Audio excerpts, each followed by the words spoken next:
उस आदमी को पता था कि उसकी पत्नी को पेट का कैंसर है, फिर भी उसने बहुत तीखे व्यंजनों से भरी मेज तैयार की। उसने अपनी पत्नी के लिए 80 डिग्री की मजबूत शराब भी डाली, सब कुछ सिर्फ उसकी मौत को तेज करने के लिए। जो उसे नहीं पता था वह यह था कि पत्नी को पेट का कैंसर था ही नहीं, वास्तव में आदमी को ही पेट का कैंसर था। यह पता चला कि सिर्फ एक हफ्ते पहले पत्नी और उसकी सास परिवार की स्वास्थ्य जांच रिपोर्ट लेने अस्पताल गए थे, लेकिन डॉक्टर ने पत्नी को अकेले अंदर बुलाया।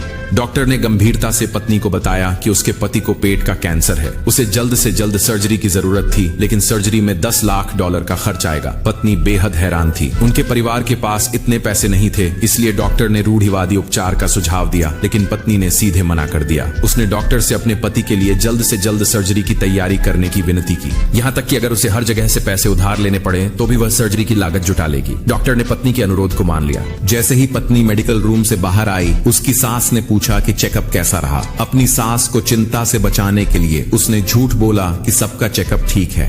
यह कहने के बाद पत्नी आउटपेशेंट विभाग में फीस चुकाने चली गई, लेकिन अप्रत्याशित रूप से जैसे ही पत्नी गई, सास ने नर्सों के बीच की बातचीत सुन ली। उसने गलती से समझ लिया कि पत्नी को पेट का कैंसर है और उसे सर्जरी के लिए $10 लाख की जरूरत है। इसी समय पत्नी ने भुगतान पूरा किया और वहां आ गई। सास ने नाखुश होकर बहू से पूछा कि क्या वह कुछ छुपा रही है। बहू ने जवाब दिया कि वह कुछ नहीं छुपा रही। सास गुस्से में थी, वह अब भी बहू को देखना नहीं चाहती थी। उसने बहू को तुरंत काम पर जाने का आदेश दिया। बहू के पास कोई विकल्प नहीं था। उसने सास को अलविदा कहा, लेकिन बहू काम पर नहीं गई। वह एक गिरवी की दुकान पर गई। उसने अपना पसंदीदा कंगन $2 लाख में बेचा, लेकिन यह उसके पति की सर्जरी की लागत के लिए अभी भी पर्याप्त नहीं था, इसलिए उसने पैसे उधार लेने के लिए फोन करना शुरू किया। इस समय पत्नी को नहीं पता था कि एक ऐसी जगह पर जहां वह नहीं देख सकती थी, सास चुपचाप उसे देख रही थी। सास को कभी भी पत्नी पसंद नहीं थी। अब यह जानकर कि पत्नी मरने वाली थी, वह उसका आखिरी फायदा उठाना चाहती थी, फिर उसे फेंक देना चाहती थी। सास ने तुरंत अपने बेटे को फोन किया।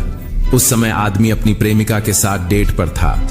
जब उसे अपनी माँ का फोन आया तो वह चौंक गया, इसलिए उसने अपनी माँ के साथ एक बुरा योजना बनाई। इस बीच पत्नी ने आखिरकार $10 लाख उधार लिए, लेकिन जब वह बैंक कार्ड से पैसे निकालने गई तो स्टाफ ने कहा कि कार्ड में कोई पैसा नहीं है। पता चला कि कार्ड में सारा पैसा आदमी ने कुछ समय पहले ही ट्रांसफर कर दिया था। इस समय आदमी ने पत्नी को घर आने के लिए बुलाया। पत्नी हैरान घर आई। अप्रत्याशित रूप से आदमी और उसकी माँ के अलावा आदमी की बहन भी घर पर थी। पत्नी ने तुरंत आदमी से पैसे वापस करने को कहा, लेकिन आदमी तुरंत पत्नी पर गुस्सा हो गया। उसने शिकायत की कि पत्नी ने उसे नहीं बताया कि उसे पेट का कैंसर है और उसने चुपके से पैसे उधार ली। पत्नी को एहसास हुआ कि आदमी ने गलत समझा। उसने जल्दी से आदमी को समझाने की कोशिश की, लेकिन आदमी ने पत्नी को मौका नहीं